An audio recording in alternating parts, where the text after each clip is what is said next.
So thank you for everybody to come to the privacy talk. I'm very honored to invite it today, Mr. Rob. He's an expert in the IoT field. Also this time we talk about the future IoT and data governance topics with him. So thank you, Rob, joining today with me. So thank you for having me. Yes. Thank you. First of all, I will introduce the Rob's background. He is in the top 100 IoT influencers list, top 20 IIoT. He wrote The Internet of Things, a critical of ambient technologies, and the all-seeing network of RFID, Network Notebooks Del 2, Institute of Network Cultures. He is co-founder of Free Collabs. Together with Christian Node, he published Situated Technologies, Pamphlet 8, The Internet of People for Post-Oil World. Rob is co-editor of Enabling Things to Talk Designing IoT Solutions with the IoT Architectural Reference Model, Springer Open Access. He works as ecosystem manager for the EU project, the DataMart, and the next generation internet. So great to have you, Mr. Rob, this time at the privacy talks. Thank you. Yes. Thank you, Kohasan. Thank you. So let's move to today's interview topics. I'm wondering about your initiative, the IoT Council. I found it you have been working on these activities for a long times. And what is about the IoT Council, and what is it motivated to work on your actions? Yeah. Well, the Internet of Things Council is an initiative that that I started with in 2009, about 10 years ago, and it was basically, for me personally, a way to understand the field, to understand what is happening. So, as I come from a very different domain or region, which is literature and languages and reading and trying to understand the world in a very intuitive way, I found that the majority of basically all the theory and the practice and all the power, I would say, was moving to the engineers, or it was moving to the people doing automation in the 50s of the last century. And so this was trying to capture the world in a more objective way than in the world of, let's say, the shogun and the samurai. Mm-hmm. Sort of, and also in a way of the priests and let's say the merchants, and that have sort of driven history for a long period of time. Mm-hmm. And so I found that that through all kinds of projects and through especially, of course, the computers and digitalization, a world was being built that was sort of built on top of, if this is the analog world, let's say my hand is the analog world, is like, mm-hmm. If here is, let's say we picture a park and there's some trees and there's water and there's people walking, then all of these actions create data streams. So all this data then was throughout the whole history of the world, that data was lost. It was Mm-hmm. just people was just walking and somebody would watch but it was gone. And now I found that there was all kinds of tools put in place Mm-hmm. to capture the data coming from all of these actions in databases. And of course, that what would happen then and what's happening now is that people would create meaning not from these actions, Mm-hmm. but from the actions created, captured in the database layers. So this I saw very early would create a world in which the people creating the databases, capturing the streams, um, would basically be able in 20, 30 years to push their own version of reality itself, of what people would consider to be real itself. And that I found very shocking because Mm-hmm. in this analog world, of course there is power, and of course there is rich people. Of course there is soldiers. Of course there is brute power and brute force. But there's also embodied ways of dialogue. There is protest. There is negotiation. There is a way of creating a reality in which not one group is able to keep that reality single for a very long time. Of course, for example, coming in from Japan, thinking about the tragedy and the horror of what happened when the emperor spoke, Mm-hmm. it shattered a whole world view, a reality for people that realized that they also had a voice. There was so this, and what I see now is that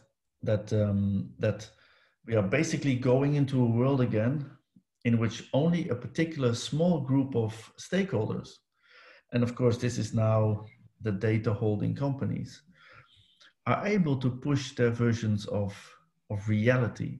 Mm-hmm. And so for me, IoT Council is a way of for myself to understand why this is happening, how this is possible, Mm-hmm. and how we can also intervene as people with other sensibilities to bring in our notion of democracy, of privacy, Mm-hmm. of action, of being able to act. I see. Yeah, that's a very great story that I heard about. That's you started this initiative. So you mentioned about the privacy, and it's a kind of the data layers. Uh, so we are living in amid COVID-19 these times. So we see a lot of very technical solutions, such as the tracing apps or other devices to collect in the personal data to identify who could be infected, the COVID-19, the kind of the preventions, the public health cares. So you see this some of those kind of devices, the tracing app. You see the disposable identity. It's a kind of the new solutions in Europe. They also it's very flexible. They're transferring to country within a European unions. So do you think this kind of the technology is protected the personal privacies, or we have any concerns with the technologies? Yes, this is a very important moment indeed, and it's very difficult also to get it across to people in the street, to ordinary people like us, simple people who are just like you and me, sitting at home, do not have a lot of funds or connections or political power. We're just simple citizens. Mm-hmm. But as simple citizens, you are also initiating these talks, and I can set up council because of the beauty of the internet. But the beauty of the internet also had repercussions like we see now. So it's very difficult for people to understand that how serious this moment is, because there's so many little scandals and everybody is now trying to survive. We have a lot of people in Europe, all across the world, going bankrupt, not able to make money, being understanding the situation for the frontline workers in the hospitals, but also getting a little bit upset about all the measures that are sort of out there that are understandable but very difficult. So if you then come and say, look, there is even a more pressing issue here, and that is that that I'm not going to think about or I don't want to go into any kind of thinking about intention. Why is this happening? I'm just looking at the effects. The effects of COVID are a full-scale mobilization of the old actors like the states that were basically dying because they have very little agency. They've outsourced all their power to basically to corporations. For example, in European countries, for example, my country, Holland, or I also live in Belgium, or let's pick any nation in Holland, it doesn't really matter. These nations have no more money, they have euros, they have no more laws coming out of Brussels. They've privatized instruments. They don't own the data of their citizens. They are now privatizing identity. So it means that for people paying taxes, the services that they will getting is basically dropping tremendously because these actors have no more agency. So for a simple citizen like me, I'm looking at two big bubbles. One is the state, which is actually turning into a corporation. And the other is this giant set of new corporations, Google, Amazon, Facebook, Apple, sort of all the big cloud providers.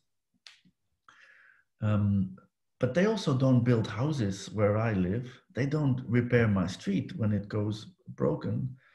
They don't take care of all people in hospitals. So as a simple person, I'm looking at the situation and I'm seeing that all our collective efforts as citizens, where we pay loads amounts of money to actors in taxes, that is no longer really relevant because they can't really work with it as they have no more agency, and the agency is going to corporations that also are not really working for my interest or the interest of my street or the interest of my neighborhood. We only have one road forward, and that's full emancipation as citizens. And that means that the only way forward is what is called self-sovereign identity. The only way forward is that I take the way that I stage myself and the way that I portray my identity to all kinds of service providers, including old actors like the state and new actors like these corporations, that I make the decision about how I want to stage myself. And this is not a libertarian or kind of agenda. It's a very social, very communal way of thinking, because it's not just about me, it's also about all the provisions that are with me in my neighborhood and in my streets, and in my immediate surroundings. So that's sort of how I see this. And then of course we see that COVID is accelerating the agendas of both actors, which is at one hand the state, the other hand the corporation. incredibly. So all these somehow, the agency that was sort of lost is now being reclaimed in a tremendous way. So instead, so I'm not going to discuss any type of intentions because it doesn't make sense. We don't know, but we can look at the effects. So COVID is accelerating let's say the surveillance and the mass surveillance and the mass customization tuned to how these old actors want to keep individuals as a separate idiosyncratic set of people.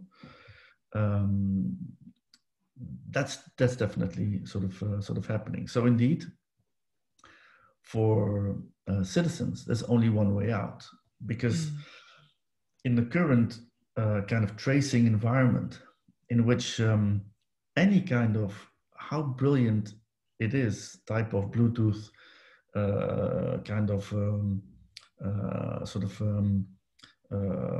hard-coded security, anonymization sort of tools that are, all of these apps are functioning in your smartphone environment, which of course is an immediate toxic environment when it comes to privacy and security, because it's a fully insecure and fully private owned sort of situation.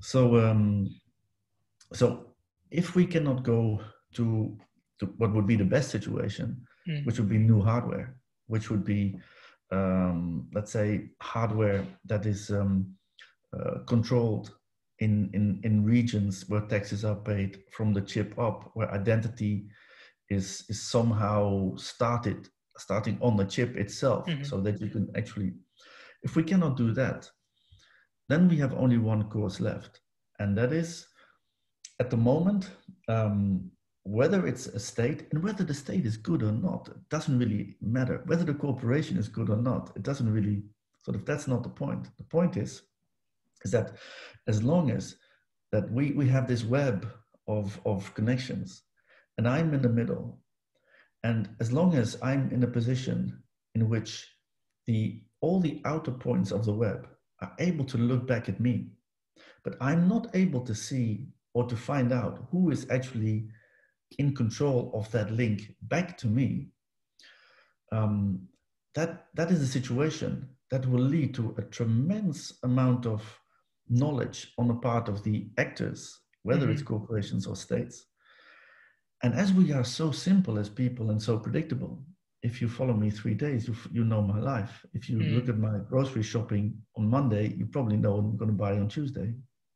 As we're so simple and predictable, it just takes very little of machine learning and AI. There's nothing really fancy about that. It's just crunching some numbers. It just takes very little to have, to not really understand why we are doing what we're doing now, but to basically project what we're going to do in 2 or 3 weeks, or even in a few months or years. If that information would be shared with me, I would be able to use that to learn about myself and to educate myself more. So I don't mind, basically, I don't mind the surveillance. Basically, I don't mind the cameras. I don't think the full connectivity is somehow a problem. The only problem is that I don't get to see all the data. So if we have this full surveillance, then all people should be able to see all the data. And that's when we will negotiate new tools. So this is a situation that I think we should go to. We cannot go back. So we cannot go back to any type of situation before computers or before the cameras and before AI. And this is also not the right way. We must go forward into this full connectivity, but we must go forward with good tools. So the tools should not be in the hands of state or state actors. The tools should not be in the hand of a few corporations. The tools should be in our own hands, in the hands of citizens, of the people who actually pay for the entire operation, either with their taxes or with money for services. So I would say it's only logical that I will have that capability. It's a very normal, logical emancipation in human terms. 10 years ago, we started the data discussion. Now people find it quite logical that they sort of, that you can think about that data is somehow belonging to you. Again, this is nothing liberal or libertarian. This is about sharing. So as if I have a good view on my data and identity ecology, I will share as much as possible, because this is only also helping me and others. So it's a mutual relationship. So to make the step now to disposable identity, if I am now only able to use such a tracing app, for example, in this bubble, then what we say is, okay, we break the relationship between one person, one number. That is what we have to break. And that's what this disposable identity is basically about. So disposable identity has two steps. The first is we have to go to this self-sovereign identity, which is that you handle your own private keys. Now, this needs education, and this needs custodians. Custodians will be friends, will be corporations, will be a neighborhood store, will be a friend, an aunt, an uncle. Sort of, that's a separate topic in itself. Imagine that we have this self-sovereign identity, and that I don't get my primary identity issued by a state with a passport or a number, social security or passport or any, but that all these identity documents become verifiable credentials. They become credentials, and I can put them in my digital wallet, in my envelope, and I can have attributes in my wallet, like my age, my name, that I can send out when it's necessary. I can also have full or entire documents in this envelope, in this digital wallet. And I think especially for the younger generations that are able to navigate so fast, this is all quite logical, and they will demand it also at some point. And we will help to make this demand. So if we have this self-sovereign identity, then I can make disposable identities. Then basically, I can have a separate identity for any of the relationships that I have with any of the service providers. And the beauty of a disposable identity is that's a smart contract that sends the requirements for how it should be handled together with the data that we want to send. So in this way, it's nothing, it sounds very radical, but it's nothing radical at all. Actually, it's European law. So this is basically GDPR. GDPR says that data that is sent from one party to another should be handled in such a way that it's time limited, that it's purpose based, that it's domain scope based, that it's not function creep, that it's not being able to be used for function creep to port data to another domain where you didn't give full expression for it to be used.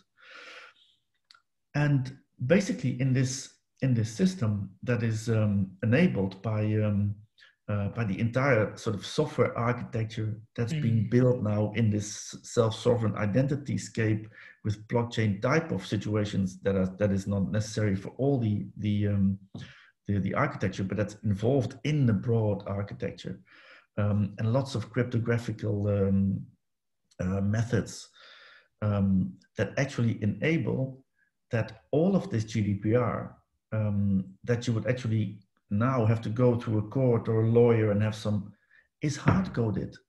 So we basically hard-code that. Now in that situation, I would have the ability to say to this contact tracing app, yes, you can use all my data. I'll grant you access to excessive amounts of granularity of data, to where I am, to what I'm doing, to what apps I'm using. You can see all of that, but only for 2 weeks or 3 weeks or 4 weeks, only when it's COVID related, only for, and then I can, if we do this in this architecture, then I can be sure that information is deleted after 4 months, because we can prove it's deleted. So that's really the most important step. Mm-hmm. So all of this is becoming quite logical, but citizens are going to have to ask for it. And that's not something that's going to happen now, because they don't see the relevance of this so immediately.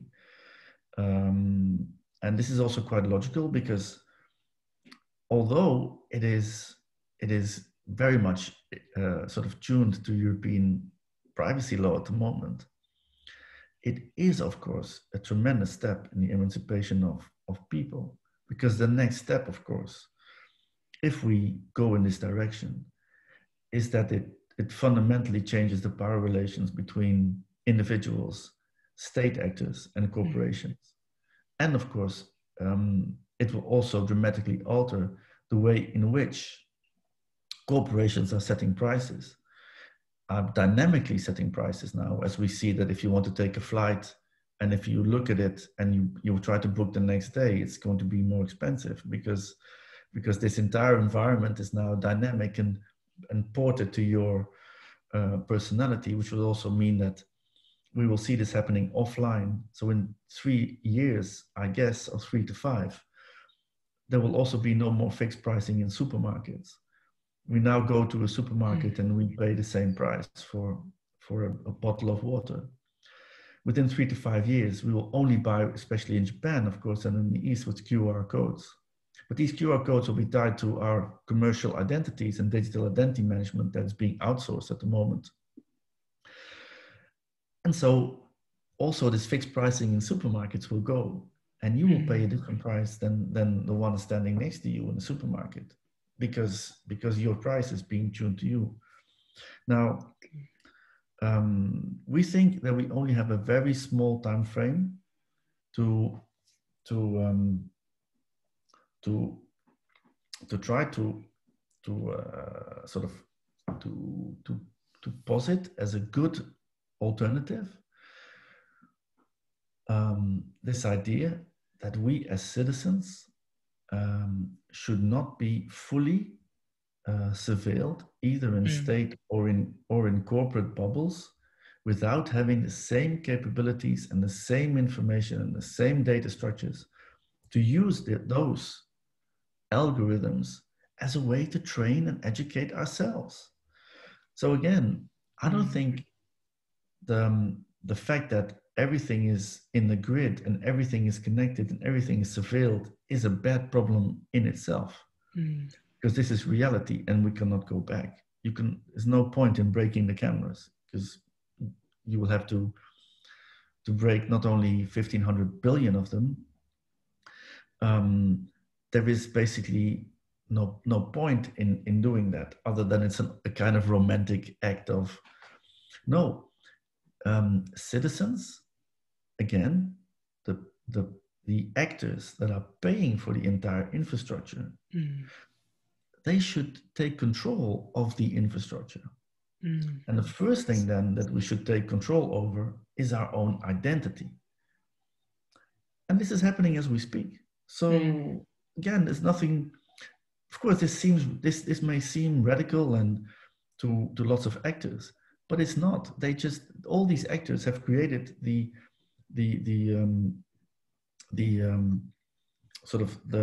created the kind of situation in which this becomes more logical, especially to the younger generation. There's also much more into, let's say, crypto and all of these things. They're much more tuned to handling keys and to handling all kinds of transactions. And for them, it will become very logical. And so I think especially in a place like Japan, which has such a homogeneous sense of culture, which is so connected, which was the first with a full QR coded kind of connected product system. It would be so logical, and it would be such a huge step in the right direction of basically turning itself into a real hybrid network by enabling people to handle their own identities, to handle their own data, and to handle their own solidarities, sort of in a way. So to also to redefine how investments are made in a country, to redefine, of course, through that the entire tax system. And I think this is quite inevitable. So the push on this will be big, because people, civil servants in states, will keep thinking that it's their job, it's their responsibility to sort of to still to have a better idea about what people should do. But this is not how the people think anymore. This is not how individuals and citizens think anymore. They're actually much more agile, much more knowledgeable, and sort of much more in tune with reality, by starting doing things themselves. Now, what I think is, if you see this trend, then what I would hope that would happen, and which is also happening in some places, is that civil servants, people in power, see that this is logical, see that this is happening, and work with that, assist that, turn the country, the nation, as it were, into this network of strong, networked individuals that have a social sense of commitment and of justice. If this is happening, I think the regions that will do this first will prosper and will govern in the 21st century.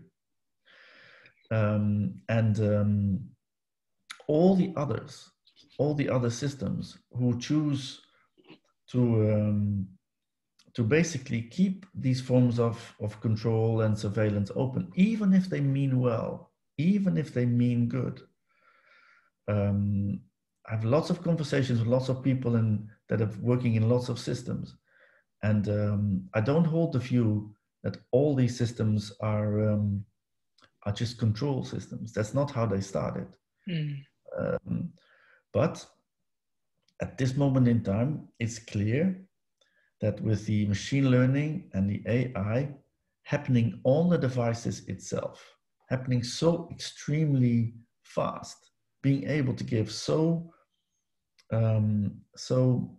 active insight into really making real-time decisions, that this is making particular actors so incredibly much more wiser and stronger than the others, that there will be a reaction. And so the systems who do not allow for this openness, and the systems who do not allow and who do not trust individuals to handle aspects of data and identity management themselves, they will not be able to keep up the pace and the level of innovation that they have been doing, because the system will be polluted from the inside out, and people will start feeding it false data, and people will actually not use all the tools and all the apps in a way that would benefit all the systems. So in a cybernetic type of situation, there's let's say in the old type of thinking of Stafford Beer, the algedonic signal, which is the signal that cannot be handled locally, which is, let's say, the spillover of everything that's happening in all the environments. That algedonic signal is not clear, not as clear enough that it can actually be used on a higher level to keep the system in balance. And so stasis will occur, and the system will lose its agility. So there is just also from a theoretical or practical point of perspective, and from an architectural point of view of how these systems were basically built for factories and automation in systems, with a lot of trying to not trying to sort of make as little, trying to make all the messy things as quiet as possible, which is sort of more possible in a factory environment than in a society.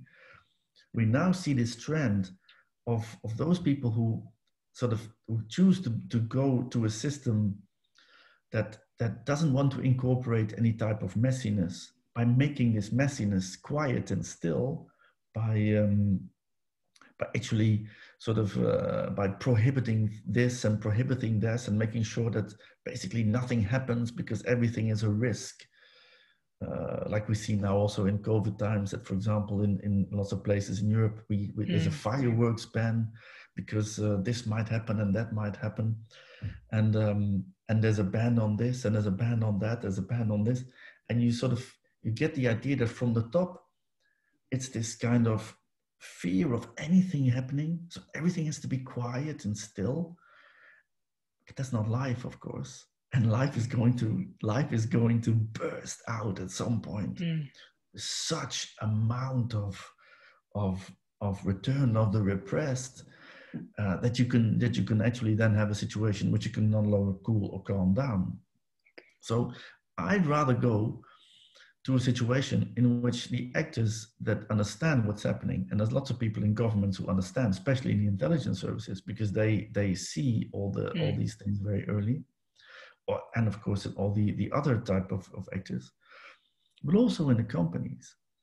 I would try to hope that there will be people who see, well, I can have a company, I can have $1,500 billion in the planet, but I'm going to die anyway, and sort of what's the point in having all of this sort of, I mean, what's the point?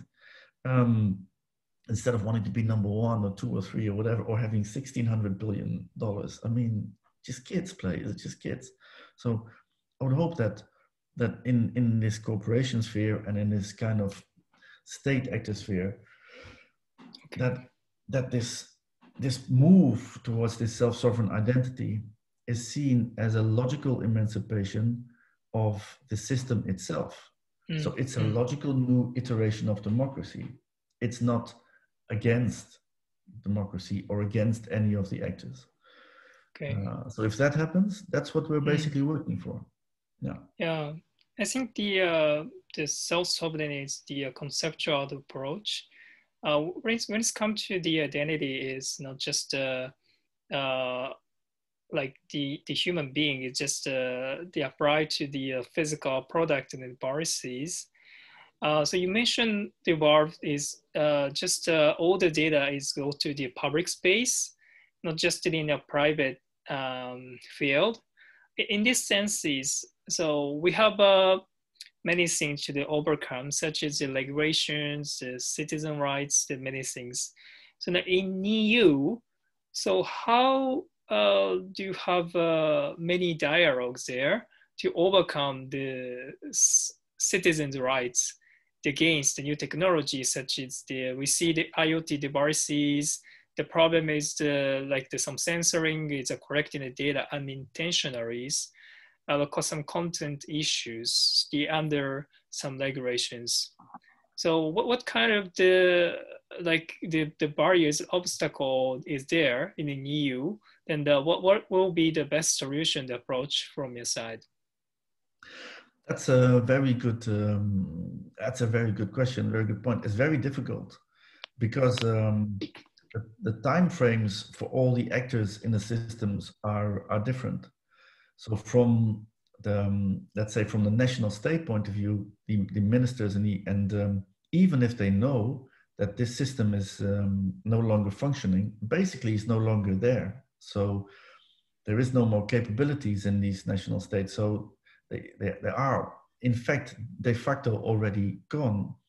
But and that's why we see all the behavioral disciplining sort of happening, because that's the last sort of point of that is still out there, that they're capable of trying to change the behavior of people through basically by still pretending that they are still there, but they are still there. So from that point of view, is a very, very serious situation of where you think these people think that they will have measures that will bring back sort of this agency, and they will be able to sort of to keep people, let's say, controlled in this type of environment, which of course is not just negative. There's a lot of beneficiality in these systems, and people have been doing a fantastic job also. So their time frame is basically is very short and limited. So if we come with stories like this, they will say it's not for us now. We don't have time for this story. This is like science fiction. It's way out there. On a higher level, for example, European Union, the European Commission and the European Union, they're in the same boat. They need quick solutions. They need robust, quick solutions.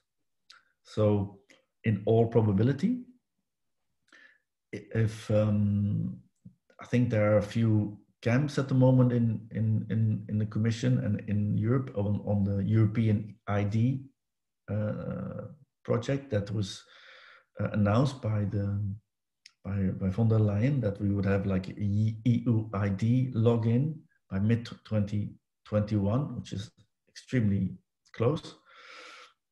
And with the same logic and argument, and with the COVID pressure and with the economy in trouble, it's quite clear that they could choose for a very, very conservative corporate solution. And that would mean especially that a company like Microsoft, who is basically championing itself in the background as being the number one in the identity game, being involved in any organization, whether it's portraying itself as pro or contra or neutral, but they're involved in any organization, will have a big sort of will be in a pole position to basically take this up with the hybrid solutions that they are championing in Europe. Which would mean that as a European citizen, I would be basically robbed of a lot of European sort of capabilities, because my digital identity would be basically in the hands of American over-the-top players and service providers and cloud providers that, of course, are not going to fix the pothole in my street. They're not really have any sort of serious interest in my 80-year-old neighbor that's sort of that needs attention in the house, for which we all at some point paid taxes, happily paid taxes to provide some social services. If all these capabilities, including the most important one, identity, passports, credentials, are moved into the hands of private actors, what does it mean for a citizen that sort of still is paying these taxes? Then to whom? If these services cannot be provided and if they're moved into the hands of these private actors. So again, the time frames are off. So in all the world now, there is the vested interest, the people in power feel under pressure. And so far in history, in these conditions, they have not made decisions that were looking forward to trying to take risks also, of course, into moving capabilities a little outside of their own sphere of interest into the hands of the very people that they've educated into existence, which is citizens, us. But we're still not trusted enough to handle our own data spheres and our own identity. So in a way, I'm very positive, because all of this is happening and it will happen. So even if these actors, let's say states, commissions, corporations, are going to choose solutions that are in their own interests and that are short-sighted and that are either basically just tuned on making money or on pushing their own ideas that are not democratically vetted, they will not be able to last out for more than 10 years. Okay. Because this will create so much social trouble and unrest. But then again, why should we go into this same situation again of having bad solutions, creating unrest, creating trouble, antagonizing people? There's no need for that. So this time, we can be a much better team if we build a team of interested citizens, people who get it in the civil servant structures of societies, and people, of course, in the corporations who also get it. And sort of these teams are now being formed. So I'm quite positive that this notion of self-sovereign identity becomes a logical form of identity. Now it sounds a bit like self-sovereign, sort of libertarian. It's not. It's social. It's communal. It's the logical next form of how identity is handled in a hybrid world full of devices and full of connectivity. And so I'm pretty confident that these discussions will deepen. Yeah. Okay. Yeah, and unfortunately, we have 5 minutes left. So this time, I'm very excited to have a talk with you. The last three, I'd like to give you some message to the listeners. Mostly, it's a time to collaborate with us in between the multiple nations. Any actions such as the standardizations or data transferring, it's then a very challenging situations from Europe to other countries. Then we also need some device sharing, all the IoT devices. So you see any kind of the activities in Europe? They also, you have any collaborative approach with the Japanese companies or governments from the perspective? It's very happy to be given as a last message from that. Yes. I think on that front, there's a lot of things happening. I think the US Senate passed a bill 2 days ago, I think, on security on IoT devices. So this means this is going to be very serious. It means that that there's going to be strict requirements now and a whole model being built for device security and device infrastructures. In Europe, there is a consultation going on at the moment, also about ecosystems of IoT devices, and so at the moment, in terms of IoT, I think it's very much the security and the cybersecurity aspects on which these types of collaboration, also with Japanese companies, will be happening. And I think we can learn so much from the digital transformation in Japan that began so early, and especially with Docomo and the QR sort of infrastructure, and the intense ecosystem of services and products, and also lots of gadgets and sort of things that are connected. So I think especially Japan, which is and an island and so fully connected, it would I think benefit tremendously to take now the next step into just looking very closely and carefully at as how China and the Chinese engineers build their bubbles and success stories, but do that, of course, in its own way, in the Japanese way of in the warrior way, in this kind of with the Hakakure sort of way, and sort of build its own, let's say, cybernetics in which basically politics as it is now in terms of politics and parties is getting much more interwoven with how a technical society that has this full connectivity, how it's going to preserve its value and make sure that the capabilities of the new value and the next value is in the hands of Japanese actors and not in the hands of big other companies in other parts of the world, or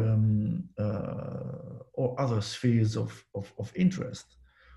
And the only way that you can do that is to basically make sure that you build your own system, which also might include building your own protocols, educating your people into this self-sovereign identity, into a Japanese form of self-sovereign identity, in which, of course, the Japanese state can be an important custodian. So this is not said to say that things will become apart, or that all these actors are not really then more of interest. You can have a very, very regional Japanese form of self-sovereign identity cybernetics, and that, I think, is the most important, because the world now is being turned into one or two systems, and we should have much more systems. We should preserve local cultures much more in the technological scape of the system, of the cybernetic system that's happening. We should not lose all these cultural differences. We should never ever become the same in this on this planet. That would be the worst thing, I think. So yes, I think Japan has a tremendous edge with these new technologies. Yeah. So thank you for the very warm read message. We're gonna see the many kind of the space to collaborate together. We see a lot of the updates, the new technologies, the data distributions. We see there's some adequacies in between the Japan and Europe in the data transferring. That's gonna be the one good signals to take any actions together to bind in any specific framework into to the public space with the physical actions. So that's yeah, very great to have a talk with you these times. So yeah, thank you for coming, Mr. Rob, today. Thank you. Well, thank you for having me, Koha-san. Thank you. So, yes, talk again soon. Thank you very much. Thank you.